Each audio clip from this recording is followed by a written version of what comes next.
And welcome back to Rig Knows Hoops. This is the latest installment of the What's Next series. I'm joined today by my good friend Devin, aka Run the NBA. Dev, I appreciate you joining the channel, bro.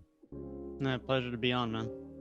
Yes, sir. Before we get started, I like every guest to explain like either a channel or just their platform on how they create NBA content. So can you go ahead and talk about your NBA channel that's doing a lot of growth lately? Yeah, I'm the man behind Run the NBA. I just wanted to create a channel and a community to be able to talk more about basketball, because as much as there's a lot of people that like to talk about basketball, it's hard to actually have a community to talk actual basketball with in today's world of social media. So at the end of the day, I just wanted to create a community to talk about basketball with and interact with people in the comments and share my thoughts. And that's what I've been trying to do over on my YouTube channel. Yeah, he kind of left out how he's grown, like pretty much doubled his subscribers in like the last few months. All of his videos are great content, puts a lot of time into the work. Definitely leave his links in the description. We also have a podcast together, me, him, and our friend Gabe. Called 3 Point Weekly. That's always in the description. Yeah, make sure you go check him out for real, because like he said, he's building a great NBA community on his channel, and it's always great content, and you're definitely gonna learn some things. We're gonna be talking about the Toronto Raptors today, your hometown team. I had to rock the Raptors shirt because just had to go ahead and support the team up north. You do like to see it. Yes, sir. Be honest with me. Like, we probably talked about it before in the podcast, but were you surprised by the Raptors' success this season? Because personally, I was. I didn't think that you guys were a playoff team going into the season, but obviously you guys were one of the better teams in the Eastern Conference. Were you at all surprised about the success of the Raptors this year? Yeah, I definitely was. I thought we were a borderline play-in team, but I wouldn't have been shocked if we didn't even make the play-in. 5 seed was anywhere near my wildest dreams. I mean, and I think a lot of Raptors fans would give that consensus. I mean, there was a point in time earlier on in the year where we were struggling with some injuries. We slipped under 500. It was like, are we ever going to see 500 again? And that was a legit conversation for a week or two across NBA or across Raptors Twitter. And I was very much a sentiment of that. It's like, yeah, like we might scrape for the play-in tournament, but I don't know if we're quite that good. And they definitely surpassed my expectations from a certain players individually and from a team standpoint, for sure. Talk about some of those players that maybe surprised you a little more than others. Scottie Barnes was definitely much further ahead of the curve than, pretty much anyone expected. He was a high ceiling pick, but I don't think anyone really expected him to be able to come in and win Rookie of the Year in a class that had Cade perform very well, and a class that had Mobley perform very well, and a class that had Franz Wagner perform above expectations, Jalen Green as a late bloomer later on in the year. Like, this was not a bad Rookie of the Year to be winning Rookie of the Year in, as far as the class goes. So he definitely overperformed expectations. Gary Trent Jr. continued to take steps forward as more. He evolved as more than just a three-point shooter on offense and improved his defense a lot. Siakam got back to being a top 15, 20 player in the league, showed that he can be an all-NBA caliber player. And Freddie made his first all-star appearance and showed that he can be very good as well. So all those core guys just took some steps forward. No one took this massive leap, but everyone just continued to improve. And then he threw Scottie Barnes into the mix, and he just overperformed pretty much everyone's expectations. Definitely, yeah. A lot of the guys you mentioned, like Gary Trent Jr. was big. Scottie Barnes, I think, surprised everybody, honestly. But you mentioned Pascal Siakam. He had a down year, the year that you guys were in Tampa. It was still like a 20-point per game season or 21. Like, he was still putting up decent numbers, but I just think the entire team moving to Tampa just kind of messed with everything. Do you think his bounce back was more so just being back, maybe in Toronto, being back home? Or maybe he just lost a little confidence heading into that 2021 season? Yeah, I think it's a combination of a lot of things. You talk about being in Tampa, and that's going to throw people out of whack, and never mind just a bit out of Toronto. I mean, you're moving from Toronto all the way down to the south of the U.S. You're far away from family and friends and where you've been laying your cap for the last few years. You mentioned a lack of confidence. I mean, we all know how much discourse is going on about Siakam at those point in times. No matter the no matter the mental fortitude you have at that point in time in your career, that's going to affect you in some type of way. And so getting that confidence back is part of it. And part of it's just, some guys were affected more by that extended period off heading into the bubble than others. And it just took some of them a long time to get back into form. Siakam didn't have any access to any form of even like shooting on a regular hoop during the time between the league being shut down and the bubble. Like, he didn't touch a basketball for 3 or 4 months because he just didn't have access to it and because of restrictions. So some guys just were going to take a bit of time to get back into the swing of things, specifically immediately after the bubble. So I think it was definitely a combination of things to get Siakam back going, but there was no doubt that he could definitely get back to it. And he proved us all over the last few months of last season how good he really can be. Yeah, for sure. I mean, I don't know if you're in agreement, but I feel like this was probably his best season, even though he missed a little bit of time early on. But it felt like his game seemed even more complete. Like he seemed like more of a complete offensive player. Like his playmaking was better. And that's mainly because you guys play this like real deal positionless basketball. Are you a fan of like not having a big really on the roster that contributes big time? Yeah, I honestly don't mind it. I completely agree with the sentiment that Siakam had his best season last year. As you mentioned, it was just a much more complete game. Even though from a statistical standpoint, you can argue years previous have been better. He just looked, when you watched him play last year, he was more complete. His mid-range looked much more confident, was much more smooth. His playmaking, as you mentioned, was much better. He just fit in very well and became a much more of a comfortable focal piece of the offense for this team. But yeah, there's obviously certain matchups where not having that true center is a problem, and you'd like to have one. But when you have guys that are long and are physical, you can get away with it a bit more. I mean, Siakam is long and physical. OG is long and physical. Scottie Barnes is long and physical. So when you got multiple guys like that at least can compete when you're dealing with centers on the opposing end, you can deal with it. Now, when you're dealing with an Embiid, when you're dealing with a Jokic, obviously you struggle then at that point in time. But there's not many teams that don't struggle guarding those guys anyways. There's not many teams in the modern NBA that have players that can guard those types of elite centers. So you're kind of going to eat that either way. And I mean, as we saw in the playoffs, Embiid had his games, but it's not like he dominated. And that's the type of matchup you would tend to think where if the Raptors are going to struggle without a true center, it's going to be against a big physical center like Embiid. So I like having multiple guys, specifically on offense, who can play make with good vision, who can create their own shot, who can create looks for others. When you're speaking of course, just Freddie as your point guard, with Siakam, with Scottie Barnes, who I think has a lot of upside with his vision and his passing moving forward. And we already saw that in year one. I think that role is just going to continue to expand. So I think offensively, it's really nice. And then defensively, it has its letdowns, especially on the glass at times. But I don't think there's as much of a need for a true center on this roster as some people sometimes make it out to be.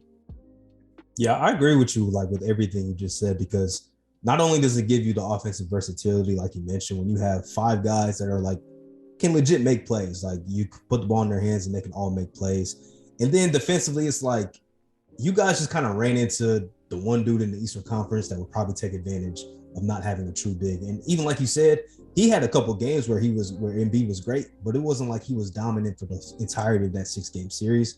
And with that being said, you guys were able to make the playoffs, of course, as the 5 seed, and you ran into Philly. Ended up getting down 3-0, but made it a little bit of a competitive series, forcing it to 6 games. Would you say like that was a disappointment to not be able to win that series? Because I feel like a lot of people maybe thought y'all were maybe the favorites in that series. I think on the podcast, I think I picked against Philly. I think we all might have picked against Philly, honestly. But were you disappointed at all that you guys were unable to get out of the first round? Nah, I wasn't disappointed at all. I mean, I never expected us to be there in the first place. So I wouldn't really have much right to be disappointed if we did lose out. But I didn't really love our odds in that series as much as the media was playing us up because of the Harden's struggles in Philly and concerns of whether he would stay healthy and how effective he would be. And Embiid is just always going to be a tough matchup for a team like us that doesn't have a center. And as much as our length and our quickness and our physicality did make him struggle at times, Philly were just the better team.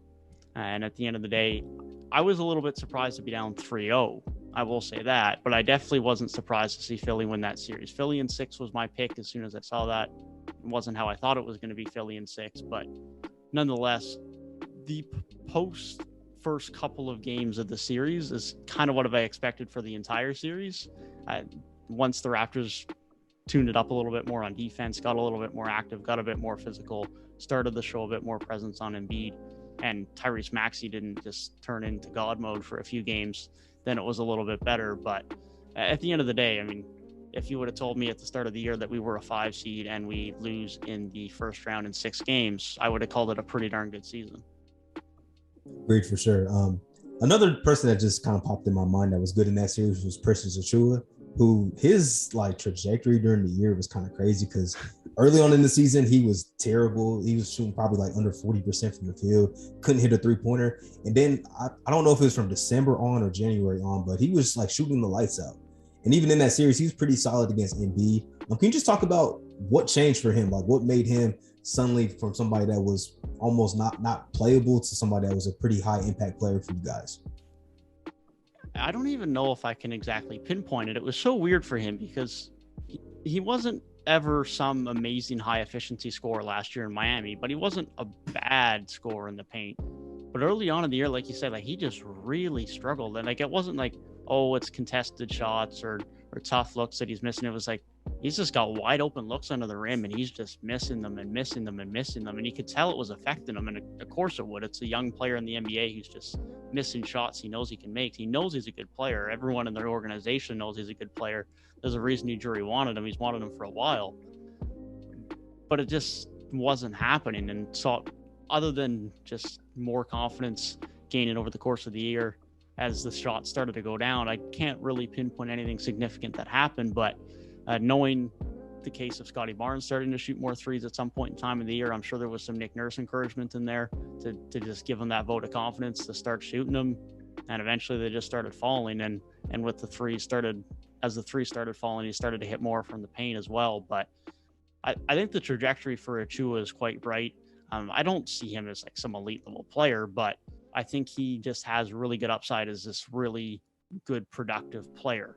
Probably the best comparison I can give to someone in the NBA right now is probably a slightly lesser version of Okongwu.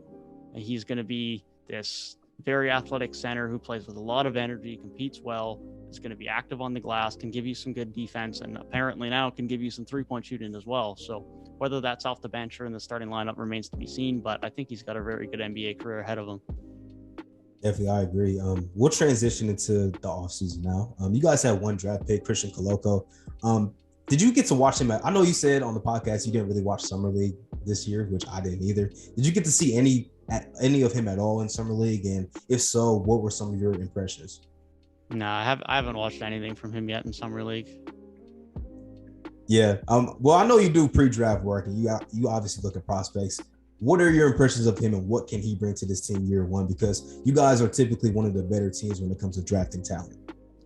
Yeah, I mean, if we are going to head the direction of actually wanting a center, then I think he's a pretty good selection. It's a second round pick. It's not much risk. And he obviously has some upside. He has very good length, good verticality, good athleticism.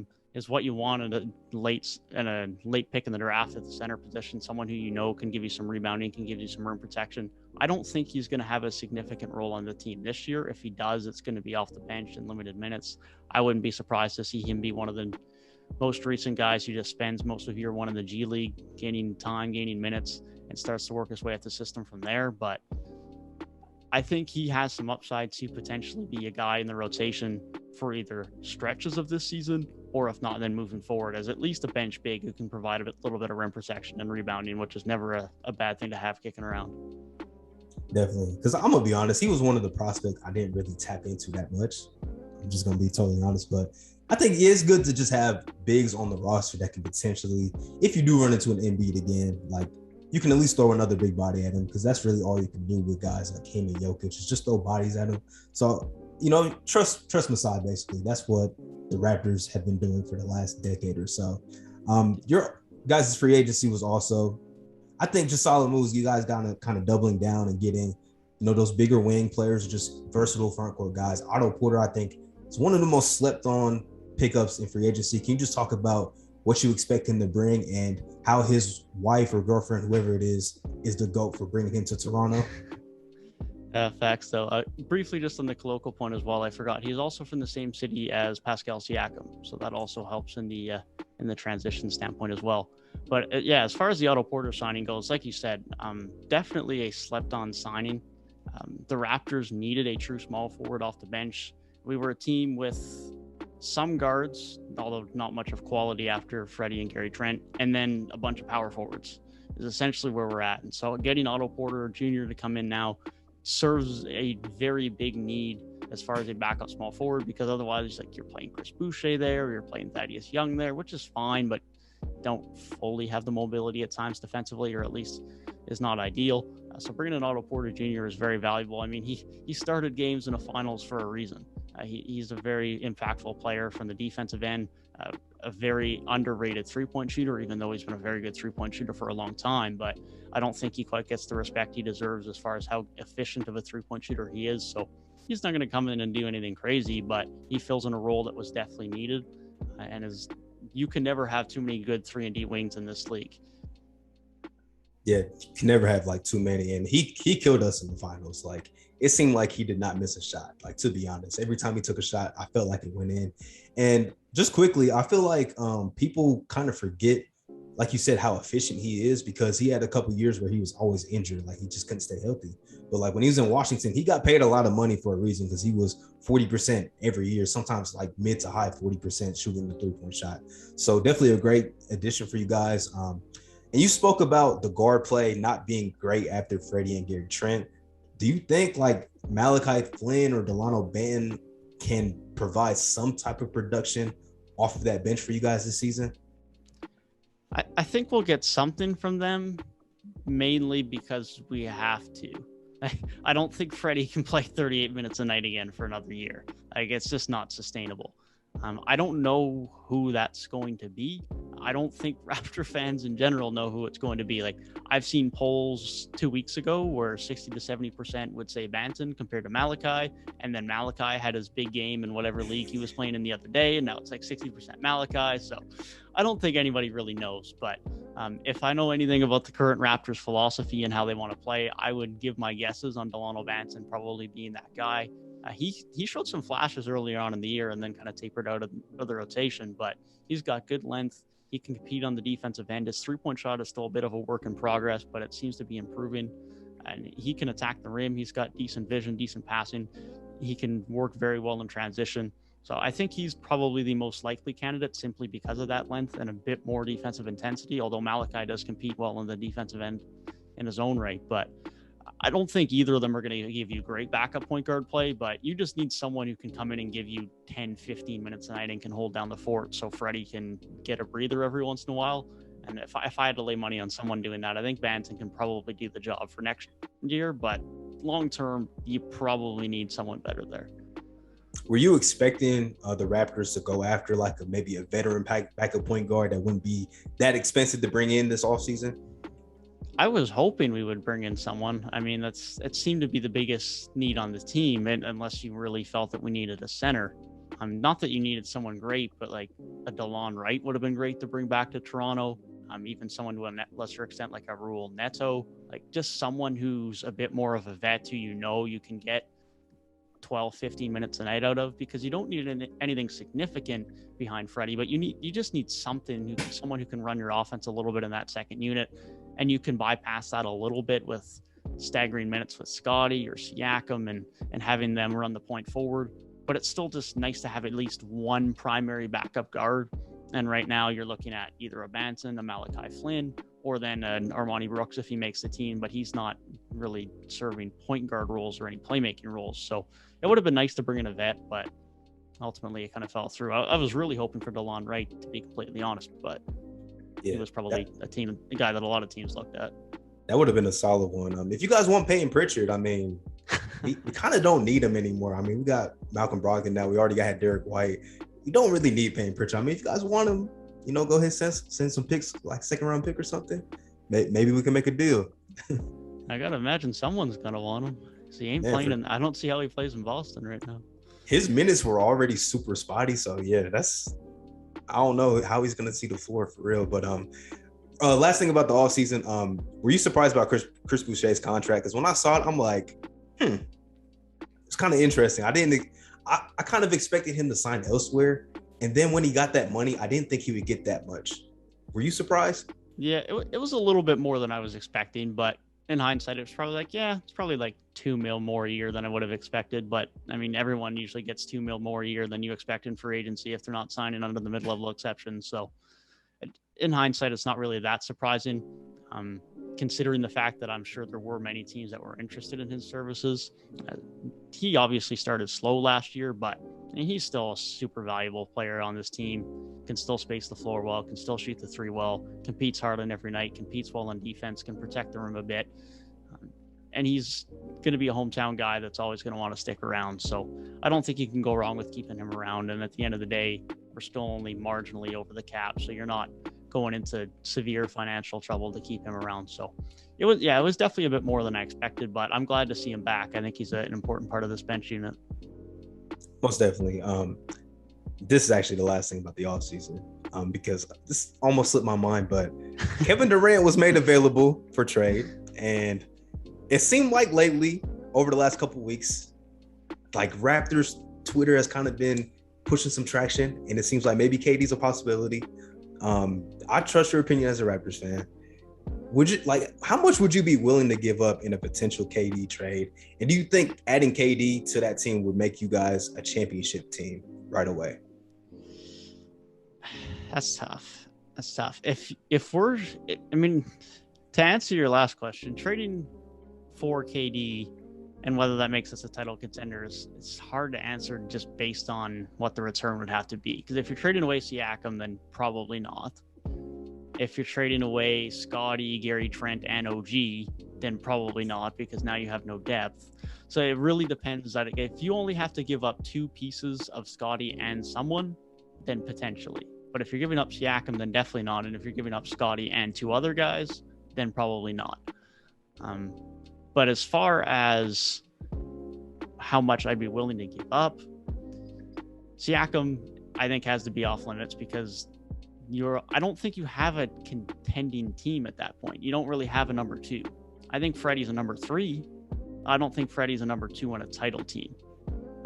Another concern then is the injury concerns of KD, which has to be incorporated into things. And I think that's one of the bigger reasons why a lot of Raptors Twitter has been hesitant with discussion around trading Scottie Barnes, because you're trading for a guy who's now in his mid-30s, and you're potentially trading away a guy who's entering year two, who, I mean, the potential sky high for Scottie. He might not be as regarded as highly by some compared to Cade or compared to Mobley, but realistically, any three of those guys could end up being the best at their peak in the NBA, depending on how their progression plays out. There's no saying for certain who will be the best of those three. It's still way too early in their careers to say that. So ultimately, if in an ideal world, if you could have KD for like Gary Trent, OG, and a bunch of picks, then yeah, I mean, sure, why not? But realistically, Brooklyn aren't going to trade him for that, because why would you trade away one of the best players in the league for that package? Even if it is someone who's in his mid-30s on a big contract who has injury concerns, you're going to want more than that. And so I think for that reason, that's probably why I don't think KD goes to Toronto. Currently, I don't think he goes anywhere unless they adjust their asking prices. But I don't think KD ends up in Toronto for that reason. And I'm kind of okay with that, because I want to see how Scottie Barnes turns out. Kind of just want to see him grow in Toronto. Yeah, I'm glad you answered that way, because like the idea of getting Kevin Durant is, of course, is great. Like everybody would want KD on their roster. But with what Brooklyn's asking for, it's so unrealistic. That's why I'm in the same boat as you. I think he's going to be probably on the Nets when the season starts. He might play this entire season in Brooklyn still, like, honestly, because unless they kind of get real and like think about like a package of like OG and Gary Trent with a ton of picks, that seems more realistic, because you're not going to get two all-stars like for Kevin Durant. It's just not possible. Teams aren't going to offer that, because you're trading for KD to be a championship team. So yeah, I agree with you though. I feel like even though the Raptors, the timeline's a little conflicting, like you got guys that are like in their upper 20s with Freddie and Pascal, but you also got, some young pieces. Gary Trent's still pretty young. Scottie Barnes obviously is only going into year two. OG still, I think, under 25 years old. So a lot of young talent. And I think it's fun to watch a team that's got a lot of young pieces, but still are contending to be a good team in the Eastern Conference, which you guys have one of the best coaches in the league in Nick Nurse. So there's always going to be a possibility that you guys can, win a playoff series, or maybe two, depending on what happens. So yeah, I agree. Just trading for KD just doesn't seem like it's the smartest thing in the world, maybe, depending on what you Yeah. would have to give up. So yeah, it's a great answer. And moving on, we're in this home stretch here. Obviously, pretty successful season, like we talked about. You guys, 5 seed, made the playoffs, good offseason. What are your expectations for the Raptors in the upcoming year? Man, that's tough because as much as logic says to me that Scottie Barnes is still young and he's the centerpiece of this team, the core focus of the season is continue his development as he can try and be your next number one. But at the same time, based on the contractual situation, as much as it still seems like we're early on with this core, we can't really be. Freddie can opt out at the end of this upcoming season. Gary Trent can do the same. Siakam's only got 2 more years. OG's only got 2 more years. So some decisions have to start getting made. And so where that ends up leading this core could change pretty quickly. So if things bomb out this year, guys could be leaving. So with that being said, I think they're just going to try and continue to compete as much as they can. I don't think this is a team that gets out of the first round yet. There's just too much talent in the East compared to us. I think the Bucks are still better. Miami are still better. You're looking at teams like Cleveland that are still going to be competitive alongside us. Who knows what's going on in Brooklyn yet? And alongside multiple other teams that are they're just slightly better. We're just not quite at that level yet until Scottie Barnes quite makes that jump to being a star. And I don't think that's a year 2 jump for him. So I think we're pretty similar to where we were last year in terms of win total, and probably similar in how we leave out in the playoffs, where we're a tough out, but we're probably a first round exit. And from there, I mean, this is going to be an important year because Gary Trent might leave next summer. And I wouldn't be surprised if he's not a Toronto Raptor or if he even gets traded. And Freddie, I expect to re-sign, but whether he re-signs this summer or next summer remains to be seen. But it's an important year for Toronto. I don't think things will be much different. I think we'll see some internal improvements as far as Scottie Barnes continuing to improve. I think OG still has another level to take offensively. He kind of got thrown a little bit back once guys got back from injury, but he definitely showed earlier on in the year last year that he has a little bit more still to show. He's never really taken that big jump that everyone's expected, but year on year, he just slowly adds on. And from the course of like 3 years ago to now, he's made that jump. It's just been very much step by step. So I think there'll be some more internal improvements, but from a roster component standpoint, this is a better team than last year's team. I just don't think it's going to render in much better performances due to the strength of the East. Yeah, so you talked about the strength of the East. Would that be a disappointment if you guys aren't, moving on to the second round, or maybe you guys had the same win total, or maybe a little less wins? Like, would you say that's a disappointment, or are you more so focused on, like you mentioned, the internal improvements of Scottie Barnes, OG Anunoby and others? Yeah, I don't think it'd really be a disappointment. It's more so on the internal development for me. I think as much as in an ideal world, you'd like to say that Scottie is going to rise to be a star right away, and him and Siakam are going to be in their primes together, and they're going to be able to run through the East. That might not be a reality. I think as long as you can continue to focus on the development of Scottie Barnes, that is the primary thing right now. And if you can continue to win games while doing so to continue to keep that winning culture, then even better.